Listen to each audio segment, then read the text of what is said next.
ဟိုင်းခမ်းမှာလူငွေတွေဘလို့ပျော်ပါနေကြတယ်လဲဒါတွေကသူတို့တန်တန်တတမက်ချင်နေတဲ့အိမ်မဆိုးတွေပါနိုင်ငံနဲ့မိဘတွေအတွက်ကတော့မမက်ချင်တဲ့အိမ်မဆိုးတွေပါပဲစာရေးသူဒေဝီရဲ့ဆောင်းပါအမည်မမက်ချင်တဲ့အိမ်မဆိုးတွေအမည်ရှိတဲ့ဆောင်းပါကိုဖတ်ပြမှာဖြစ်ပါတယ်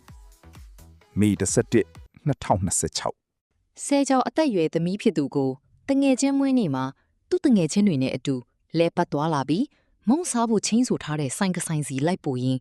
အရက်ဘီယာတွေအများကြီးမတောက်ဖို့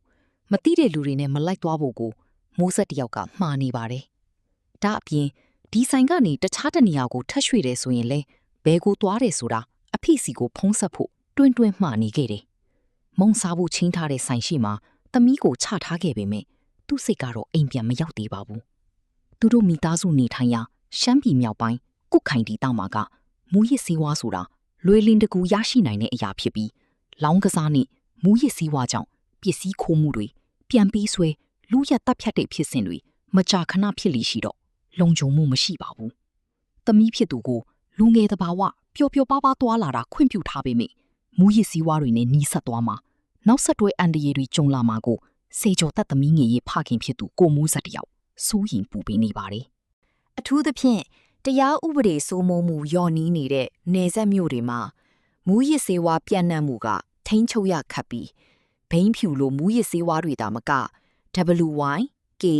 Happy Water လိုစိတ်ကြွမူရစ်စေဝါတွေကိုအသက်မပြည့်သေးတဲ့အမျိုးသမီးငယ်တွေကအစသုံးဆွဲမှုများလာကြပါတယ်။ကိုသားသမီးတွေကာကွယ်ခြင်းစိတ်နဲ့ကလေးတွေတွာလာရမှာနီးနီးဆက်ဆက်နဲ့တတ်နိုင်တဲ့လောက်လိုက်ပါဆောင်ရှောက်ပြီးမြက်ကွယ်တနေရာမှာမူရစ်နွန်နှစ်မှာရာဇဝတ်အမှုအခင်းတွေကြုံရမှာကိုမိဘတွေမှာစိုးရိမ်မကင်းဖြစ်နေကြရပါတယ်။ပြီးခဲ့တဲ့နှစ်ကရှမ်းပြည်နယ်မိုင်းပန်မှာအသက်16နှစ်အရွယ်စနစ်တန်းကျောင်းသူတဦး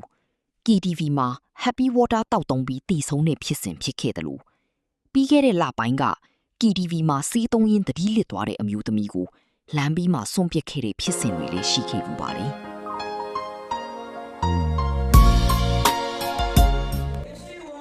သူတို့ရွယ်တွေကအရန်တင်းကျပ်ရင်လဲစိတ်ထင်ရလုံးမှဆိုတဲ့အတွက်သူ့ကိုတော့ဘယ်နေရာတွေတွားရင်တတိထားရမယ်မူရစ်စေးဆိုးကျိုးတွေလိမ်ပိုင်းဆိုင်ရာအသိပညာတွေကိုသူတို့ရွယ်အလိုက်သိထားတဲ့နာကိုပြောပြထားရတယ်လို့ဒေါ်နန်းနီကပြောပါတယ်မြန်မာပြည်ရဲ့ပဋိပက္ခတွေနဲ့မငြိမ်သက်တဲ့အခြေအနေတွေကြောင့်မူရစ်စေဝါတွေကပိုပြန့်နှံ့လျက်ရှိသလိုအထူးသဖြင့်စစ်ကောင်စီအုပ်ချုပ်နေတဲ့လက်ထက်မှာပိုဆိုးရွားလာနေပြီးမူရစ်စေးနဲ့စိတ်ကြွစေဝါတွေကိုဈေးပေါပေါနဲ့လူတိုင်းလက်လန်းမီမီသုံးဆွဲမှုများလာတာကလူငယ်တွေအနာဂတ်အတွက်ချိန်ချောက်မှုတစ်ခုဖြစ်နေတယ်လို့ကိုမိုးဆက်ကပြောပါတယ်။ဘိန်းဖြူတွေဘိန်းစာရွက်တွေအပြင်စိတ်ကြွစေဝါတွေပါသုံးဆွဲတာတွေကပုံမှန်လိုတောင်ဖြစ်လာတယ်။ဒီမှာတော့အသက်အရွယ်မရွေးသုံးကြတယ်လို့သူကဆက်ပြောတယ်။စစ်တပ်အာဏာသိမ်းပြီးနောက်ပိုင်းစစ်ရေးပဋိပက္ခတွေနဲ့လူမှုစီးပွားအကျပ်တဲတွေကြောင့်လူငယ်တွေမှာကြောင်းမနေရတာစီးပွားရေးအခွင့်အလမ်းနဲ့တင်ယူစရာတွေနှဲပါလာတဲ့အခါအနာဂတ်ပျောက်ပြီးမျှော်လင့်ချက်ပြတ်သုံးတာအလုတ်အကင်နဲ့ပညာရေးအခွင့်အလမ်းတွေဆုံးရှုံးရတဲ့နောက်ဆက်တွဲအဖြစ်မူရစ်စီကိုလက်တဲ့ဆိုင်ရင်သုံးလာကြတာတွေကကိုမိုးဆက်တို့ဒီတာမှာတာမန်မြင်ခွင်းတစ်ခုလိုဖြစ်နေပါတယ်။နယ်စပ်မြို့ဖြစ်တဲ့အလျောက်ငွေကြေးလဲအရလွယ်သလိုမူရစ်စီလောင်းကစားအပျော်ပါးကိစ္စတွေကလည်းအလွယ်ရနေတာကြောင့်သမီးမင်းကလေးရှိသူတွေသာမကတားယောက်ျားလေးရှိတဲ့အိမ်တိုင်းအတွက်တစ်ခုမဟုတ်တစ်ခုပူပန်နေရတာလို့ရှမ်းမြောက်ပိုင်းမှာနေထိုင်တဲ့အသက်30အရွယ်ကိုတက်ကပြောပါတယ်။သူ့ရဲ့ဆွေမျိုးတော်ဆက်သူညီတဦးမှလည်းကိုဗစ်ကလေးကကြောင်းမတက်ရတဲ့နောက်အချိန်ပြည့်ဂိမ်းကစားတဲ့ဘက်ရောက်တယ်လို့အပေါင်းအသင်းတွေနဲ့စီးအတူသုံးလာတဲ့အထိဖြစ်လာတာကြောင့်မိဘတွေမှာမျိုးပြကိုပို့ပြီးတင်နန်းနေတက်နိုင်ငံခြားမှာကြောင်းတက်အလုပ်လုပ်နိုင်ဖို့လမ်းကြောင်းပြောင်းပြီးခဲ့ရတယ်လို့သူကဆိုတယ်ဒီဘက်မှာကဒါတွေကမထူးဆန်းတဲ့ကိစ္စလိုပဲတချို့မိဘတွေကလည်းဘိန်းမထိုးရင်ပြီးရောအရက်တောက်ဆေးရှူတာလောက်ကိုတော့လွတ်ထားရတာလည်းရှိတယ်ကိုကလေးစားကြုံလာတဲ့ဆိုကြတဲ့ဒီရက်ဝန်းကနေကင်းအောင်တေချာလေးတော့လမ်းကြောင်းပြောင်းပေးတဲ့တယ်လို့ကိုတက်ကဘဝတူမိဘတွေကိုအကြံပြုပါတယ်ရှမ်းပြည်နယ်ဇက်တီသားတွေမှာကဘိန်းဖြူနဲ့ဆေးပြားတွေကအရင်ကတည်းကရှိနေပြီးအလုတ်ကျန်းပင်ပန်းပန်းလုပ်တဲ့သူတွေအသုံးများကြပါမယ်လက်ရှိမှာရွာတွေမှာတော့အလွယ်တကူသုံးလို့ရတဲ့အခြေအနေဖြစ်နေပြီးအရွယ်ရောက်ပြီးသားယောက်ျားလေးမိန်းကလေးလူငယ်တစ်ဝက်လောက်ကစီးနဲ့မကင်းကြဘူးလို့ကိုမိုးဆက်ကဆိုပါတယ် အရွယ်ငယ်ငယ်လေးတွေလည်းစီးထိုးတာလမ်းဘေးခြုံနဲ့စီးထိုးအပ်တွေကြီးစီးပြားတွေရောသုံးကြတယ်အုတ်ချုပ်တဲ့သူတွေကိုယ်တိုင်ကစိတ်မဝင်စားကြတော့ဘာမှမထူးသလိုပဲ လို့သူကထောက်ပြပါတယ်စေးသမားတွေမှာလည်းစေးဖို့လိုအပ်ရင်နေအိမ်တွေဖောက်ထွင်းပြီးပစ္စည်းခိုးတာခိုးယူနေရင်လူမိလို့တပ်ပြီးထွက်ပြေးတာတွေကလည်းရွာဝန်းကျင်မှာကြုံတွေ့နေကြအခြေအနေဖြစ်ပေမဲ့ကျူးလွန်သူတွေကိုဖမ်းဆီးတာအရေးယူတာတွေကမရှိသလောက်ဖြစ်နေတယ်လို့သူကဆက်ပြောတယ် မူရစ်စေဝါပြန့်နှံ့မှုကိုမထိန်ချုပ်နိုင်တာကအခုမှတော့မဟုတ်ပါဘူးအစိုးရအဆက်ဆက်လက်ထက်မှာမူရစ်စေကင်းစင်ရေးတွေကိုတခန်းတနာပြုလုပ်တာတန်နဲ့ချီတဲ့မူရစ်စေဝါဖမ်းဆီးရရှိမှုတွေဖမ်းဆီးပြတာရှိပေမဲ့လည်းပျောက်ကွယ်မသွားတဲ့အပြင်ပိုတောင်တိုးလာတယ်လို့အသက်20ကျော်အရွယ်သမီးလေးတဦးရဲ့မိခင်ဖြစ်တဲ့တာချီလိတ်ဒေသခံဒေါ်နန်းကျွေကပြောတယ် ကုလသမဂ္ဂမူရစ်ဆေးဝါးနဲ့ရာဇဝတ်မှုဆိုင်ရာယုံ UNODC ရဲ့ပြီးခဲ့တဲ့နှစ်ဒီဇင်ဘာကထုတ်ပြန်ချက်တွေအရမြန်မာနိုင်ငံမှာဘိန်းစိုက်ပျိုးမှုက10နှစ်အတွင်းအမြင့်ဆုံးကိုရောက်ရှိနေပြီးရှမ်းပြည်နယ်ကဘိန်းစိုက်ပျိုးထုတ်လုပ်မှုအများဆုံးဖြစ်နေတယ်လို့ဆိုပါတယ်။အရင်အယက်သားအစိုးရလက်ထက်မှာနိုင်ငံတကာနဲ့ဒေသတွင်းဆိုင်ရာမူရစ်ဆေးဝါးပပျောက်ရေးစီမံချက်တွေကြောင့်မြန်မာနိုင်ငံအပါအဝင်ရွှေတြိဂံဒေသမှာဘိန်းစိုက်ပျိုးထုတ်လုပ်မှုတွေလျော့နှီးသွားပေမဲ့ဘိန်းမဟုတ်တဲ့ WY လိုမျိုးစိတ်ကြွစီးပြား ice K စတာတွေကကိုများလာပြီးစစ်အာဏာသိမ်းပြီးနောက်ကြုံလာတဲ့ပဋိပက္ခအခြေအနေကြောင့်ထိမ့်သိမ်းမနိုင်တော့အောင်ကိုများပြားလာတယ်လို့ဆိုတယ်စစ်တပ်အာဏာသိမ်းပြီးနောက်ပိုင်းနိုင်ငံရေးမငြိမ်သက်မှုဟာဓာတုဆေးဝါးထုတ်လုပ်ရောင်းဝယ်ဖောက်ကားမှုတွေနဲ့ဘိန်းစိုက်ပျိုးမှုတွေမြင့်တက်စေခဲ့တယ်လို့ UNODC ကထုတ်ပြန်ထားပါတယ်နေဆက်ဒေတာမှာမူရစ်စေဝါပြန့်နှံ့မှုအခြေအနေအရင်ထက်ဆိုးရွားလာသလိုမူရစ်စေဝါဖြတ်ဖို့ရောက်လာသူတွေလည်းများလာတယ်လို့မူဆယ်မြို့ဘဝတိလူငယ်ပြုစုပြောထောင်ရေးတင်နန်းကျောင်းကတာဝန်ရှိသူတဦးကပြောပါတယ်။အများအားဖြင့်မူရစ်စေဖြတ်ဖို့ရောက်လာသူတွေတဲ့အသက်7နှစ်73နှစ်ကနေအသက်60ကျော်80ကျော်အရွယ်တွေအထိပါဝင်ကြသလိုမူရစ်စေဖြတ်သူတွေမှာကူးစက်ရောဂါနဲ့ဆိုင်တဲ့ကျန်းမာရေးပြဿနာတွေပါတစ်ဆက်သေးကြုံရတာတွေ့ရတယ်လို့သူကဆက်ပြောတယ်။သူတို့ကဆေးထိုးအပ်ပေါင်း3တော့ကူးစက်ရောဂါတွေပါရှိတယ်။အဓိကကျန်းမာရေးနဲ့ဆိုင်တဲ့အသိပညာပေးလေးတွေလိုအပ်တယ်လို့ရင်းတော်ဝင်ရှိသူကပြောပါတယ်။မူရစ်ဆေးဝါးအလွယ်ရတာကြောင့်ရောငွေကြေးတက်နိုင်တာကြောင့်ရောမိဘတွေမှာလည်းသားသမီးတွေသုံးဆွဲလာတာကိုထိန်းချုပ်ဖို့ခဲယဉ်းပေမဲ့နောက်ဆက်တွဲကျန်းမာရေးပြဿနာတွေမကြုံဖို့အတွက်တတိပေးတာတွေလှုံ့ဆော်တင်တယ်လို့သူကဆက်ပြောတယ်။နေဆက်မျိုးတွေမှာဘိန်းဖြူစီးပြားဘိန်းစာရွက်အပြင်ပါတီ drug လို့ခေါ်တဲ့ကက်တမင်းရှူတာ happy water တောက်တာတွေကလူငယ်တွေကြားခစ်စားနေတာလေနှစ်အနည်းငယ်ကြာနေပြီလို့မူစိတ်ဒေသခံအသက်30ကျော်WY လို့စိတ်ကြွစီးပြားတွေကစီးပြားတစ်ပြားကိုကျပ်ငွေ900 1000နဲ့ပေါ်ပေါ်လောလောဝယ်ယူလို့ရနေတော့အသက်မပြည့်သေးတဲ့စေကျော်သက်အမျိုးသမီးတွေလည်းသုံးတာများလာတယ်လို့တချို့ကမိသားစုလိုက်သုံးဆွဲနေကြတာတွေလည်းတွေ့ရတယ်လို့သူကပြောတယ်။ဒါပြင်အမျိုးသမီးတွေကြားသုံးဆွဲမှုများလာတဲ့ party drug လို့ခေါ်တဲ့ happy water က ecstasy, methamphetamine, diazepam နဲ့ ketamine တို့လိုမူရစ်ဆေးဝါးတွေရောစပ်ထားတဲ့စိတ်ကြွဆေးတစ်မျိုးဖြစ်ပြီးရေအရက်အချိုရည်တို့နဲ့ရောစပ်တုပ်သုံးကြတဲ့အခါ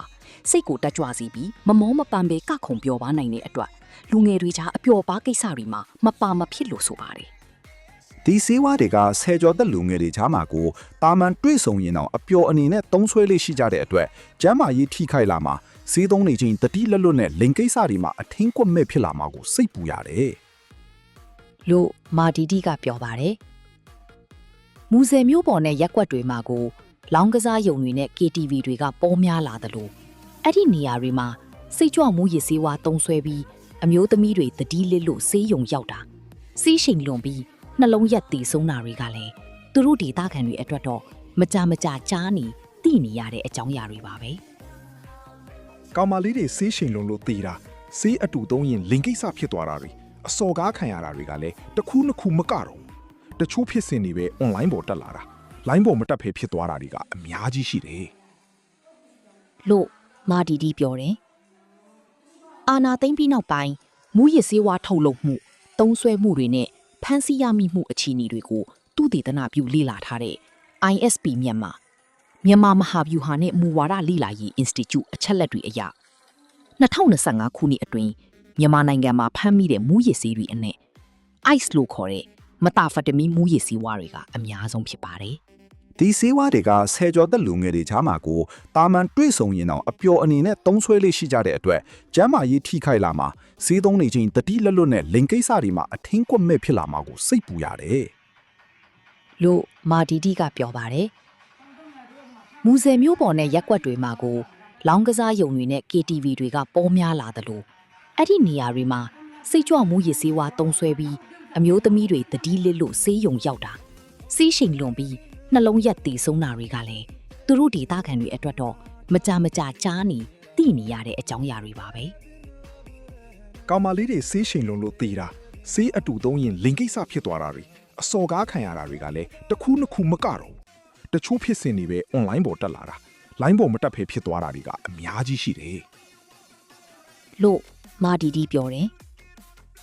အာနာသိမ့်ပြီးနောက်ပိုင်းမူရစ်ဆေးဝါးထုတ်လုပ်မှုတုံးဆွဲမှုတွေနဲ့ဖမ်းဆီးရမိမှုအခြေအနေတွေကိုသူတည်တနာပြုလေ့လာထားတဲ့ ISP မြန်မာမဟာဗျူဟာနဲ့မူဝါဒလေ့လာရေး Institute အချက်လက်တွေအရ2025ခုနှစ်အတွင်းမြန်မာနိုင်ငံမှာဖမ်းမိတဲ့မူရစ်ဆေးတွေအနက် ICE လို့ခေါ်တဲ့မတာဖက်တမီမူရစ်ဆေးဝါးတွေကအများဆုံးဖြစ်ပါတယ်။ဒုတိယအများဆုံးကတော့ K လို့ခေါ်တဲ့ကက်တမင်းက32ခုနှုန်း WY ဆေးပြားတွေကတတိယအများဆုံးနဲ့ဘိန်းဖြူကတော့3%ပဲရှိတာကြောင့်လူအများစောင့်ကြည့်လေ့လာနေတဲ့ဘိန်းထက်တောင်အခြားမူရစ်ဆေးတွေကပြည်တွင်းမှာသုံးစွဲမှုအတော်လေးများနေတယ်လို့စစ်တမ်းမှာဖော်ပြထားတယ်။အာနာသိမ့်ပြီးနောက်ပိုင်းလူငယ်တွေကိုနိုင်ငံရေးလှုပ်တာကလွှဲရင်ကြံတဲ့မူရစ်ဆေးဝါးအရက်မကောင်းမှုဒုစရိုက်လုပ်ငန်းတွေမှာပျော်ဝင်အောင်ခွင့်ပြုပေးတာကြောင့်လဲမူရစ်ဆေးဝါးပြဿနာကပုံမဆိုးရွားလာတယ်လို့အရက်သားအစိုးရလက်ထက်မှာရှမ်းပြည်နယ်ကဒေသတွင်မူရစ်ဆေးဝါးတိုက်ဖျက်ရေးလုပ်ငန်းတွေမှာပါဝင်ဆောင်ရွက်ခဲ့သူတဦးကသုံးသပ်ပါတယ်။ မူရစ်ဆေးဝါးတွေကလူငယ်တွေရဲ့အနာဂတ်ကိုချိန်ချောက်နေတယ်ဆိုပေမဲ့မူရစ်ဆေးပြန့်နှံ့မှုကိုတားဆီးဖို့ထိရောက်တဲ့လှုပ်ဆောင်ချက်တွေမရှိရင်တော့အမျိုးသားအမျိုးသမီးလူငယ်တွေမှာမူရစ်ဆေးတဲ့နစ်နေအောင်ပါပဲလို့သူကဆက်ပြောတယ်။အရင်လိုမျိုးအစိုးရနဲ့အရက်ပတ်အဖွဲ့တွေဥဆောင်တဲ့မူရစ်ဆေးတားဆီးရေးနဲ့ပြန်လဲထူထောင်ရေးတွေလုပ်တာမျိုးနောက်လူငယ်တွေအတွက်လည်းမှန်ကန်တဲ့အပန်းဖြေစရာစိတ်ထွက်ပေါက်တွေရှိနေရင်တော့လုံးဝပျောက်သွားမှာမဟုတ်ပေမဲ့ရောကျသွားမယ်။လို့အရက်သားအစိုးရလက်ထက်မှာရှမ်းပြည်နယ်ကဒေသတွင်းမူရစ်ဆေးဝါးတိုက်ဖျက်ရေးလုပ်ငန်းတွေမှာပါဝင်ဆောင်ရွက်ခဲ့တဲ့သူကဆိုတယ် အစမအဆုံးထိနားထောင်ပေးခဲ့ကြသူများကိုအထူးပင်ကျေးဇူးတင်ရှိပါတယ်မြန်မာနိုင်ငံမှာလက်တဆုပ်စာလောက်သာကျန်တော့တဲ့လူငယ်တွေထပ်ပြီးလမ်းမမရောက်ကြဖို့ကိုဒီဆောင်းပါးလေးကိုဝိုင်းဝန်းမျှဝေပေးခြင်းဖြင့်ဝိုင်းဝန်းထိန်းသိမ်းကြပါစို့ခင်ဗျာအခုလိုဆောင်းပါးများကိုနားထောင်ကြခြင်းနဲ့ဆိုရင်ကျွန်တော်တို့ BBGP channel လေးကို like နေပြီး subscribe လုပ်ခဲ့ကြပါလို့တိုက်တွန်းလိုက်ရပါတယ်ခင်ဗျာ